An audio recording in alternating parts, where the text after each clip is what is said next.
These are the 9 things you need to know about love. The number one health and wellness Jay Shetty recently came out with a recent episode from experts literally saying the 9 things that people need to know about love, dating, and relationships. And I'm very intrigued because while he is known as the love expert, does his advice reconcile to what the biblical principles will teach us? Because we all know that Jesus was the ultimate form of love, showing the ultimate love by dying on the cross and being the ultimate sacrifice. So I'm intrigued. Are these 6 experts that he had on his show, is it genuine love advice that will reconcile with what the Bible teaches us? The reason I want to know is because in today's society, Gen Z and millennials are actually showing a lot of signs of struggling when it comes to relationships, love, and it's very important for people like Jay Shetty to be spreading this word. But at the same time, we want to make sure that it's in line with what the Bible teaches us. So let's go deep into that. But before we do that, I wanted to share with you the specific statistics to show that this is one thing that is very important in today's society. Me, myself, I'm 30 and still not married and not in a serious relationship. So I speak for us all here. All right. So number 1, later marriage. This statistic says millennials and Gen Z are married much later than previous generations. You see, the average for boomers is 23 and 26. That was boomers, so that was before our time. Millennials are now, for women, it's 28, and for men, it's 30. So that is an increase of about 4 to 5 years. For Gen Z, it is projected that it's even going to be later.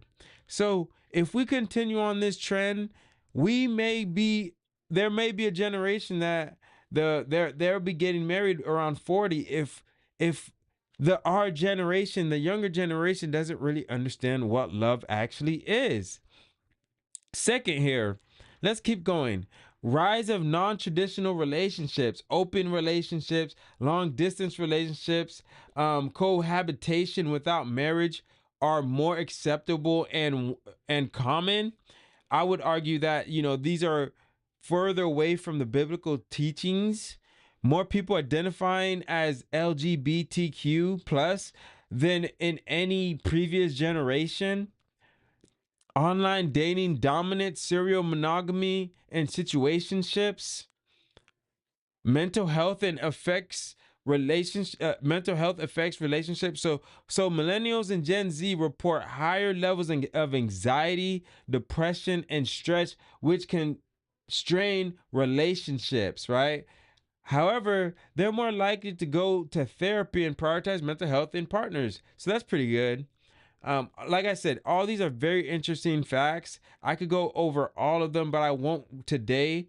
But I did want to go down to beliefs and priorities. So when it comes to career, millennials and Gen Z often prioritize personal growth, education, and career over early marriage. That's very interesting, which also includes financial insecurities, which is a major barrier to starting families. More likely to stay single. Peer review found that over 50% of millennials and Gen Z adults are single, and many are content that way. There's less stigma around being single, and self-love is emphasized more than ever. This concept of self-love is very important. I would argue, it's to the point where self-love becomes over loving others, which, as you may or may not know, is in direct, which is not what the Bible teaches us, right? The Bible teaches us love others and love God. There really is no love self in that, So I just wanted to go bring that up here. So let's go into the video. Let's start reacting to these experts, right? These experts, so to say. I haven't watched the video, so I'm intrigued to see what these people are going to be saying here. So let's get into the video.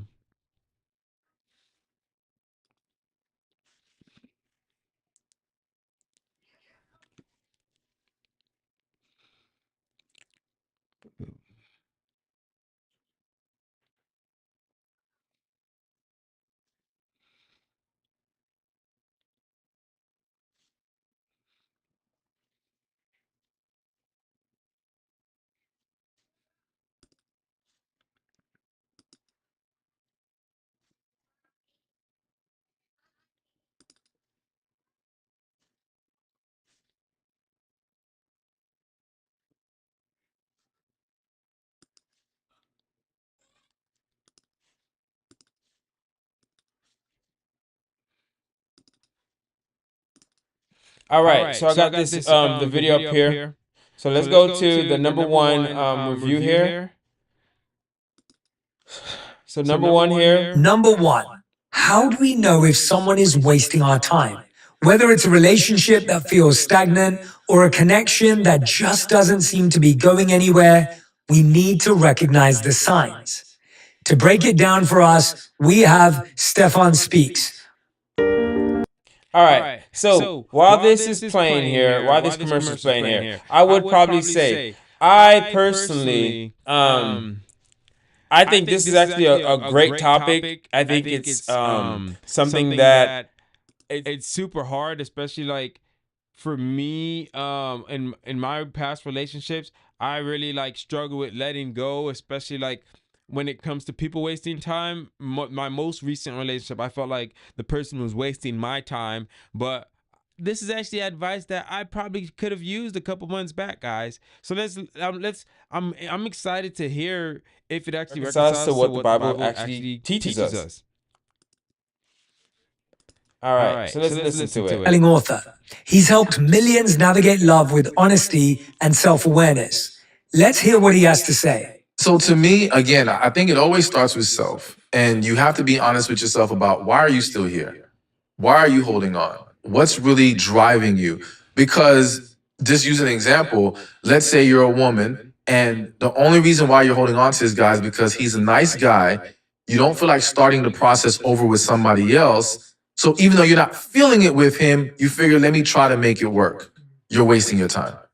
All right. No, okay. I think that is overall good advice. So for the first, we're gonna give a pass on this first one here, and the reason is when it says self-reflection, what I really like as a Christian, what I do is I replace that self-reflection with God, right? So are we speaking with God to talk about, hey, what's my purpose? Is this person in line with my purpose? And just recently, someone gave me great advice when it came to, you know, how to find like the person that I'll be forever happy with. And they were like, hey, go after your purpose, and in pursuit of your purpose, your partner will come. So this first one, I actually really like their advice. So let's go on to number two here.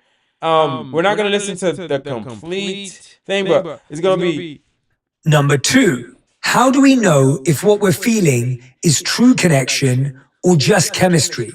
Stefan explains the difference. Are you even being yourself, or can you be yourself with this individual?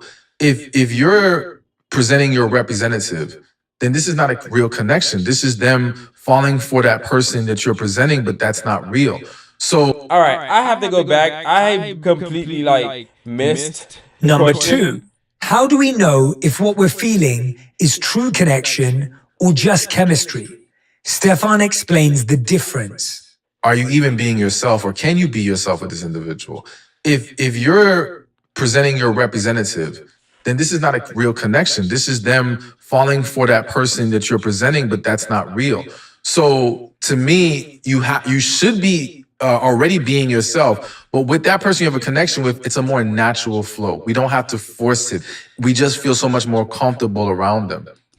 All right, I completely agree with this one as well. So we're 2 for 2 so far. This is not really a biblical like concept here, but based off my experience, I agree because when you're in relationships, you're gonna change, right? So when that chemistry might not be there, you want to make sure you are deeply connected with the person. And the reason I say that is, let's say you're going through like an identity change in your life. Whoever you decide like to be with for the next 30, 40 years, they most likely will see different versions of you. So you want to make sure that you're with somebody that's deeply connected. So when you decide to change something about you, whether it's your body, whether it's whatever you're doing for your career, work, business wise, you want to make sure that that person truly loves you for you. Because throughout my life, as I shifted my identity, because with growth, you're going to change so much. I remember when I transitioned from football into the real world, a lot of people that I thought loved me, they no longer rock with me the same anymore because I was no longer that star athlete on the field, right? And the other thing was, the other very similar situation, I used to have like a lot more muscles, and I decided to go on a diet and for health reasons, and I ended up losing 20 pounds. And I remember the person I was with at that time, they started looking at me different. They were like, I like you more when you're like this. And if you're speaking like that, you could say it's very like lustful desires that the person is really with you for. So if the person's with you just because of your looks, you gotta really question if they're just desiring you from a lustful perspective or not. So I agree with this second one here. So far we are 2 for 2. Let's go on to number 3. There's a blue ocean wholesaling and flipping that. All right, another commercial here. I need to upgrade to premium so we could avoid. But while we do that, let me go ahead and reset this screen share as well.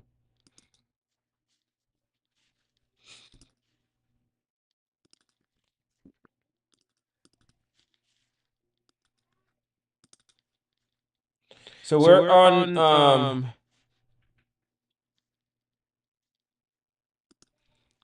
number 3 now. Looks like I'm already sharing my screen. So, are you behind in love? Maybe you're single and wondering, am I behind? If you've ever felt that way, this next guest is for you. Lori Gottlieb is a psychotherapist, author of Maybe You Should Talk to Someone, and a relationship expert who's here to remind us why being single at 28 or any age is not a bad thing. You are exactly where you need to be if you are doing the work. If you're not doing the work, you're going to be behind. And what I mean by doing the work is, if you are not in a place where you want to be with a relationship, you have to understand why.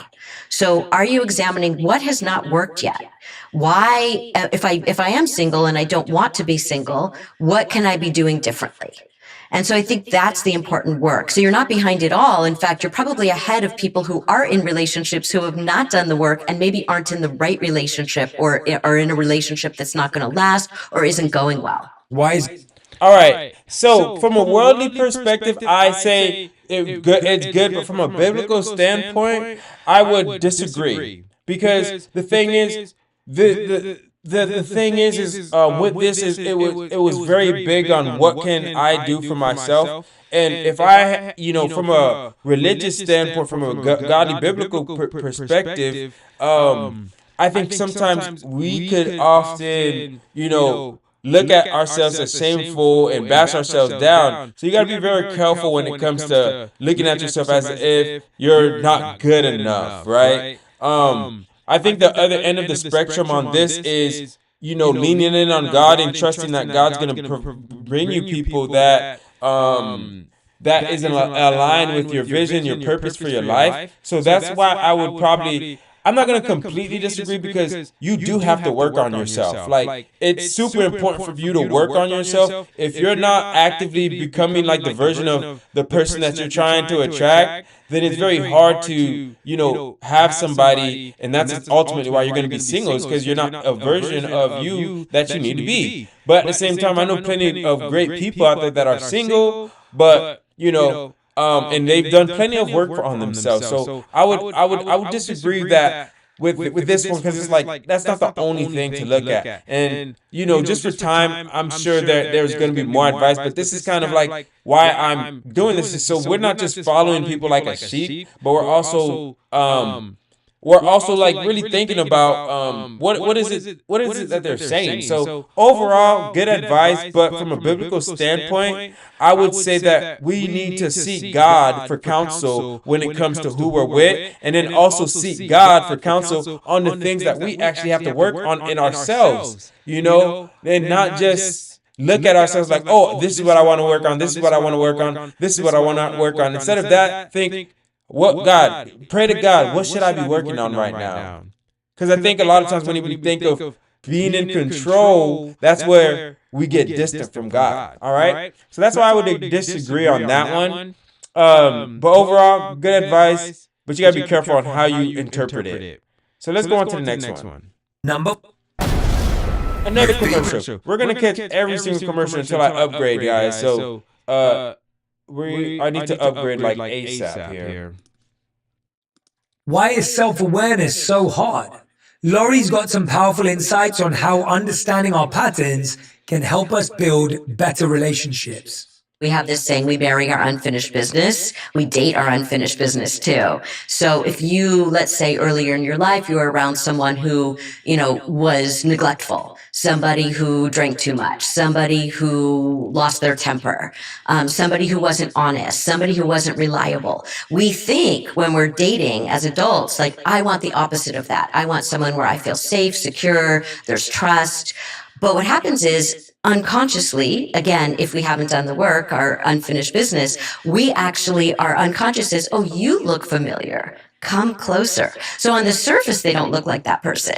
But then when you get to know them, you're a month in, you're 3 months in, you're 6 months in, you think, wow, that person reminds me of someone. This person feels so familiar. And that's why I was drawn to this person. It turns out this person is very much like what I grew up with, is very much like the person who hurt me growing up.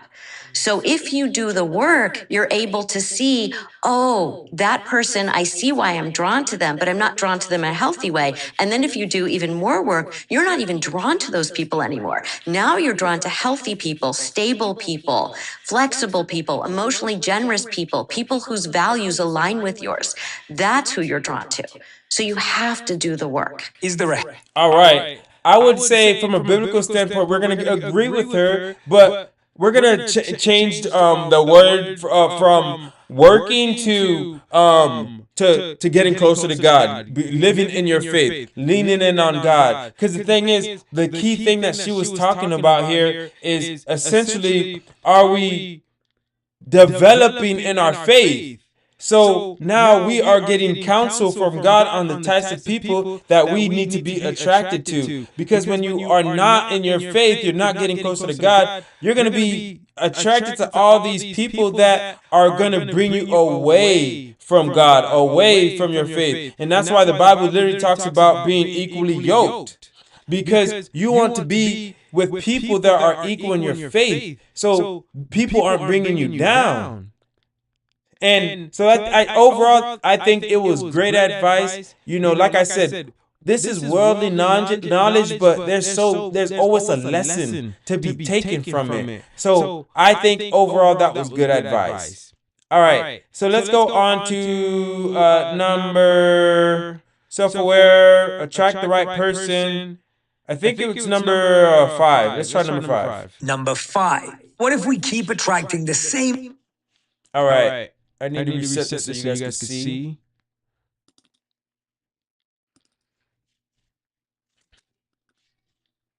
Type of relationships over and over. Dr. Joe Dispenza, neuroscientist, researcher, and expert on rewiring the brain, explains how we can break free from those cycles and attract relationships that truly align with us. Typically, it usually takes a crisis or a disease or a diagnosis or a trauma or a loss or betrayal for a person to really decide, is this really who I want to continue to be? So my message is, why wait for that, right? So there's nothing wrong with saying, I want to be in a relationship. I want the following things in a relationship from this person, or what might be my ideal relationship. I think people have an image in their mind of what they like or what their type is or whatever. I don't think there's anything wrong with that. But I think what people are really looking for is connection and joy. Like, people should be in a relationship. The reason they should be in a relationship is to be overjoyed to be with the person that you're with, right? You want joy in your life. For me, it would make sense then if the person got very clear on what they wanted, then they should start on the journey to become that very person.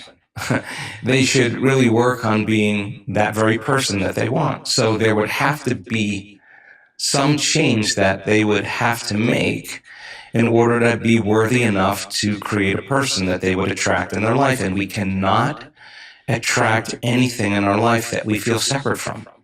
Trusting in a future that you can't see or experience, you have to lay down the very thing you use your whole life to get what you want, to trust that something greater could happen. And that's not something that's very easy. So I like the idea that it wouldn't happen on a date that was from an app. It could happen in a bank. It could happen at a seminar. It could happen in the grocery store, in a way that you least expect, right? And I think that when we get to a point where we're so happy with ourselves, we're no longer looking because we feel like we already have it. I think that's the state where people attract an equal. All right. The biggest thing that I got from that was at the end there, where he said, you become a version where you are happy with yourself. And this is something I always tell people. You have to be able to look yourself in the mirror and be happy with whatever that you see. And that's not just when it comes to relationships, that relationships in terms of love, but like partners, but also just in life. Like, whatever decisions that you make, you need to be able to go to sleep at night and be happy with yourself. And that's what leads to true joy. And a lot of that comes from getting closer to God and allowing and really understanding who you are in Christ. Because if you don't understand who you are, if you don't have that identity, you become very lost. It's easy to be lost in the world. So this is actually very similar to the prior one, but at the end of the day, it's really about understanding who you are in Christ. So overall, I would say I was a little lost during while he was talking, honestly. So I would say like he's even. I'm not gonna say yes or no, but overall it did seem like pretty decent advice. All right, so let's go to number attract the right person. Number 6. We're at number 6, guys. We're moving here. All right, another ad here.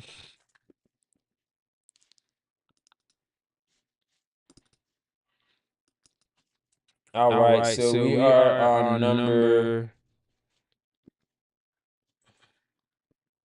All right, I got the double ad, guys. I got the double ad. What about manifesting love? How do we stop chasing and start aligning? Joe shares why joy and presence are the key to attracting the right partner. We're conditioned in a way to like, okay, I need something out there. I need the experience, the proof. I need the event to occur. And the end product of that event or experience is called an emotion. The emotion takes away the lack or separation from not having it. So we're waiting for the event to occur to take away the feeling of separation or lack. And actually, that's not the healthiest way to create. And actually, we should feel the emotion of the experience before it happens, so that if you're feeling the emotion of that future before it happens, truly feeling it, you wouldn't be looking for it. You would only be looking for it when you felt separate from it, right? So can you maintain that state? Because the only way you're going to believe in that future is you have to feel the emotion associated with it. So good. The moment you feel the lack and the separation, you're going to believe in the past. And there's a story that goes along with the past that has everything to do with it. Dating is hard, or finding a person, or whatever that is. The story that we tell ourselves that we actually accept, believe, and surrender to as if it's the truth, right? So that's exactly what programs the subconscious mind into a belief, right? So the default is so seamless to lose that vision or that belief in the future the moment we start feeling the emotions of lack or survival in the past, right? That's the moment we can't see that future any longer, because we would be looking at that future through the lens of the past, and we would doubt that that future could actually exist. That really resonated.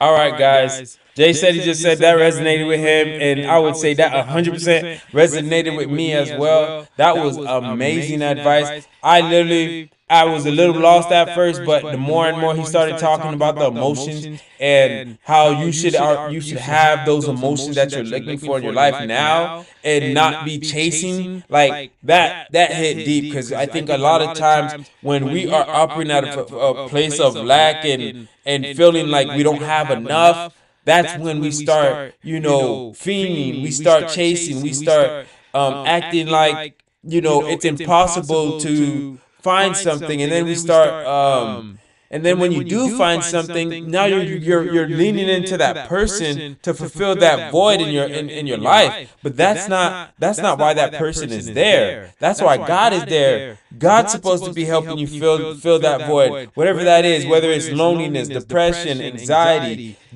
Jesus is supposed to be filling that for you. And if you're looking for your relationship to fill that for you, you're going to be left heartbroken. You're going to be left in a place that you're going to be very disappointed, because there's no human that will be able to fill that for you, because humans time and time again will always disappoint when it comes to that. But when you don't have expectations for people to fill that void, but you're able to fill that void through Christ, now you could basically find love that will basically be everlasting, and the person that you're with also won't have to carry all those heavy burdens that you're ultimately expecting them to carry.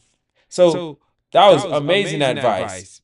All right, let's go on to number 7. Love. Number 7. Once we find someone, we often overthink it.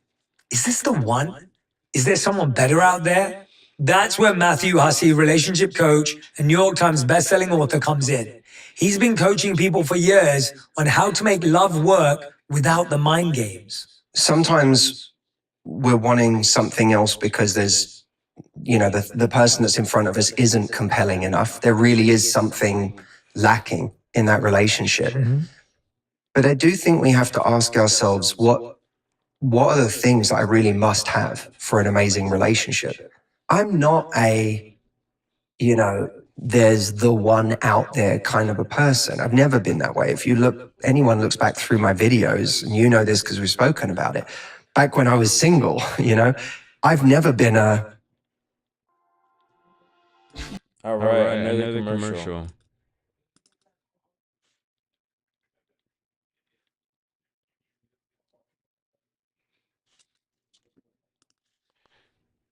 believes in the idea of the one.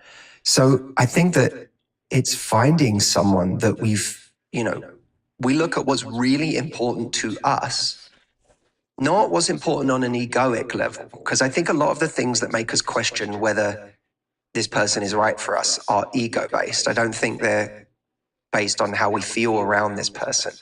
We worry, is this the kind of person my friends think that I should be with? Do they look the part? Are they my normal type? Do they make the right amount of money? Yeah, like has this person come in the package that I had always told myself they would come in? And those things can be really, really limiting. And they can have us like constantly trying to optimize for some version of something that we think we're supposed to be with, which is a very dangerous way to go about finding love. You can't optimize for human beings. You can optimize for a lot in life, but You're dealing with people. By the way, even if you let go of this person, you're going to find someone else who's also imperfect, and they might, okay, this person is, scores a 7 in this area and they score a 9, but guess what? They score a 3 in this other area that you didn't even know was great in this relationship because you took for granted how amazing that person was in that way. Like it's very dangerous to optimize in that way in our love life. And I've come to really believe in life that if you find a connection that has all the right raw materials and you both have the same level of commitment, then you can build something extraordinary together. And actually the extraordinary is the thing you sculpt together. It's no different from a career. When we think of what are we worried about in our love life? For so many of us, it's that we're going to settle. Yes. I'm going to settle for the wrong person. Well, I think we can actually start to. All right. So he already answered the question there, guys. But he literally said you need to basically have, and I agree with everything he said. You need to have that thing that you're looking for, and as Christians, for most of us, that's going to be prioritizing God. Are they prioritizing God? And depending on where you're at in your faith, it's going to look different.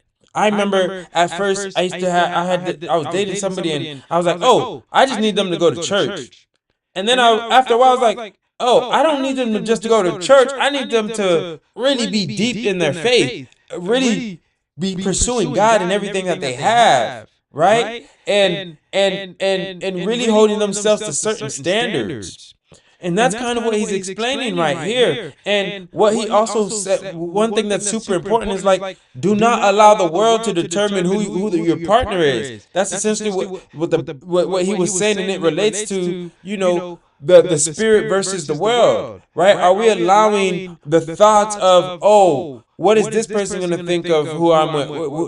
Are we allowing all these people in our lives to impact us, or do we understand what that one thing is in our lives that this person has to meet? And he literally said they need to be raw, meaning that they don't need to have the bells and whistles. They don't need to come with that. But raw, meaning they have the foundations that to something that you guys could build together. And I think that was amazing. Reclaim the language of settling. So let's go to number 8 now. Number 8. Your favorite movies and shows together. All right. If you enjoy this video so far, please like, comment, and subscribe. I could definitely do more content like this if you guys enjoy it. Love isn't about holding on. It's about letting go. And no one explains that better than James Corden, comedian, talk show host, and actor. He shares a powerful analogy about love and letting go that I know will stick with you as it has with me. Most of us are conditioned to believe when you find something good, hold on to it forever. Make sure it lasts forever because you never know. Well, then you're a kid with a balloon. Yeah. Right? And you go and hold, I'm never ever going to let this balloon go. Right? And ignoring for a second the environmental impact of letting a balloon go. Let's talk about it just metaphorically. Yes. That you go, this is my balloon. I'm going to hold this, but I'm never, ever, ever, ever, ever going to let go of this balloon. In fact, I'm going to tie it to my wrist so it can't disappear, because that happened to me once before. And you know what I mean? I'm going to just, that's it. And then slowly that balloon will just wilt and it will run out of the thing that made it great. And it will just then it's tied to your wrist and you're dragging it behind you, right? And actually, there's something quite beautiful. And again, environmentally, I'm not encouraging this. We didn't know about this when we were kids. When you let go of a balloon, it's magical. Magical. And then you see it and you're like, oh my God, I used to have that. I used to hold on to that. And look at it now. Look. It's just flowing. Wow. That's amazing. And then you go, well, now I haven't got a balloon. And then you go, well, maybe I'll get another one. Yeah. Maybe there'll be another balloon, and maybe it'll be a different shape, or it'll be shinier, or whatever it is. You've got to be able to let go of stuff to make new things come in, you've got to have the space and the time to encounter something new. A friend of mine, a year ago, maybe less, had his heart broken in the most brutal circumstances. All right. So I would say this is not bad advice, but it just depends on your situation. Now, if you're married, you got to hold on to that balloon no matter what. Now there's things that I think you could do to, get that balloon to start floating again. But if you're not married, I would say if that balloon's fading and you feel like that one thing when it comes to the your guys' purpose, if you guys aren't aligned, then fully, go ahead and let go of that balloon. Because that person and you will both start flying at rates that you guys probably couldn't even expect when you guys were together. So I would say overall, the answer to this one, not bad advice, but I do like the idea of being willing to let go, especially when you're not married and maybe the person that you were talking to changed up. Maybe they're not pursuing God as much as they were in the beginning, or something has changed in their life to where they're not leading spiritually anymore. That could really be a reason why you would let go of the balloon. So number 9 here, guys. How to love fully without losing yourself in the process. Rani shares her wisdom on maintaining a strong sense of self while being in a loving, supportive relationship. This is going to be a good one, guys. People think that time is the investment, like the amount of time you spend with someone is what the investment is. This person is willing to spend 2 hours with me, but this person is willing to spend 15 minutes with me. That must mean the 2-hour person values me more, loves me more, cares for me more. But what is the quality of those 2 hours? What is the quality of those 15 minutes? Makes such a difference. And I think, I've just been so used to that concept that that's what I always, related to. This friend or this relationship, this person wants to spend the most amount of time with me, that must mean, that person loves me more.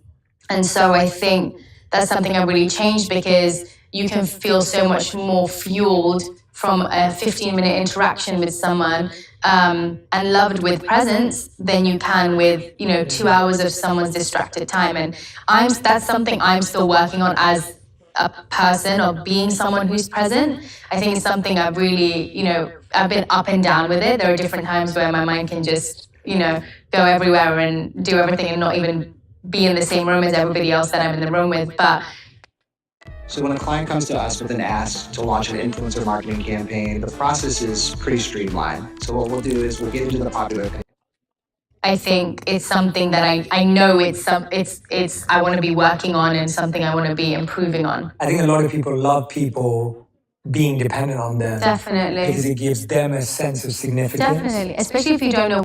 All right, so this is the last step one here, guys, and I think it's a great one, especially when it comes to faith, guys. I think a lot of times we, when I was young, it's like I wanted to do everything with my partner, and including when it came to Bible and pursuing God. But you have to basically allow people to essentially find themselves when they are in a relationship.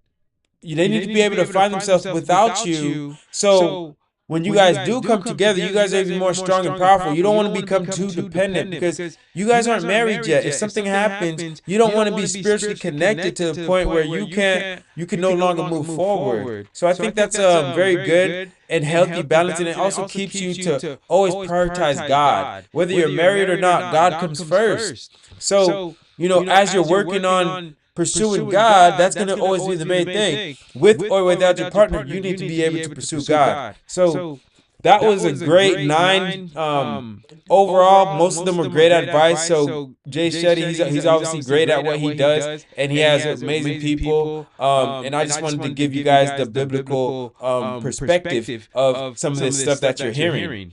So we're not just thinking in terms of the world. If you like more of this content, please like, comment, and subscribe. And I will see you on the next episode.